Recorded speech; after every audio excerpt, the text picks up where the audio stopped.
Hello everyone, তো তোমরা সবাই কেমন আছো? আশা করি ভালো আছো। আমিও খুব ভালো আছি। তো আমরা গিয়েছিলাম মাঠ আলু লাগাতে। কালকের ভিডিওতে তোমাদেরকে দেখিয়েছিলাম যে আমাদের আলু লাগানো হচ্ছে। তো মাঠ থেকে এসেই আমি মাকে বলি যে মানি প্ল্যান্ট গাছটা কোথায় রাখবো। আমার মানি প্ল্যান্ট গাছটাতে একটা ছোট্ট চারাও বেরিয়েছে। আমার পছন্দের এই কাঠগোলাপ ফুলটা যে কবে ফুটবে আমি জানি না। প্রত্যেক দিন দিন গুনতে থাকি। আমার পছন্দের একটা ফুল আমার বাগানে ফুটবে সেই আশাতে। তো এই দেখো আমার এই ছোট্ট মানি প্ল্যান্ট গাছটা, এটাকে আমি দড়ি দিয়ে বেঁধে রেখেছিলাম। তো একটু এটাকে খুলে দেব।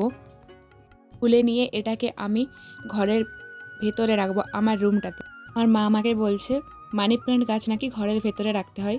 তো সেই কারণে আমরা ঘরের ভেতরে রাখবো। আর এমনি তো এখানটায় প্রচুর রোদ, গাছটা ঠিকমতো হতে পারেনি। একটু তো ছাওয়া দরকার, গাছের রোদও দরকার, আবার ছাওয়াও দরকার, আবার ঠিকমতো জলও দরকার।